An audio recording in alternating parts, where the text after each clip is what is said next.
Bonjour, aujourd'hui on va parler brevet avec une affaire qui implique le parc d'attractions Disney World Floride.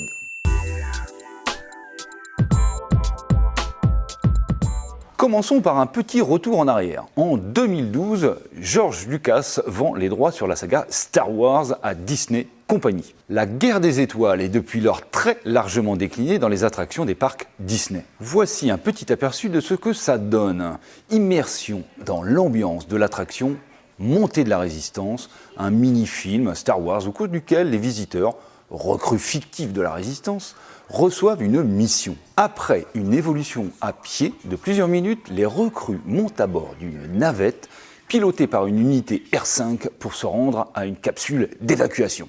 Bon, assez rigolé, quel est le problème? La société Rawlinson Creative a déposé en 2014 aux États-Unis et en Chine une demande de brevet pour une attraction que je vais vous présenter. Le brevet a été obtenu en 2016 aux États-Unis et en 2017 en Chine.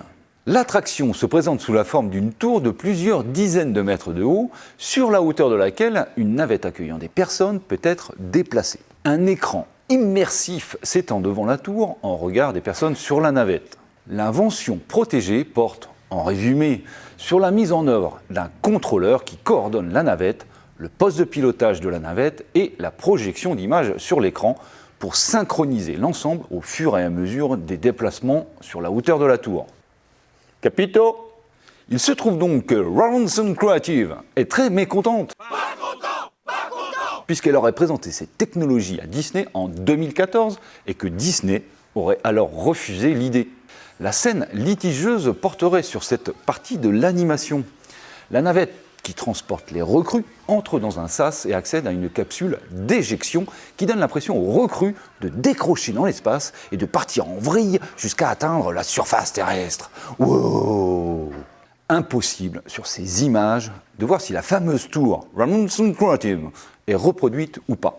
En tout état de cause, Rawlinson Creative estime qu'il y a contrefaçon et en informe Disney en mars 2020. En novembre de la même année, la réponse de Disney tombe. Nous ne verserons aucune compensation.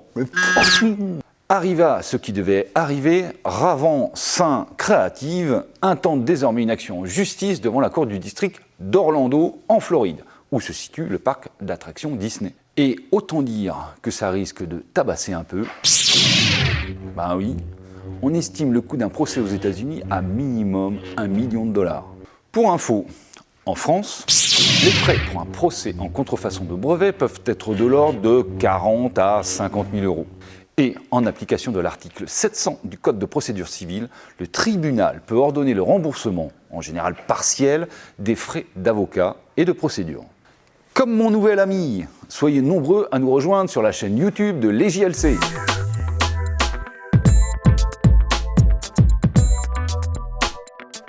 Capito! Dans les attractions...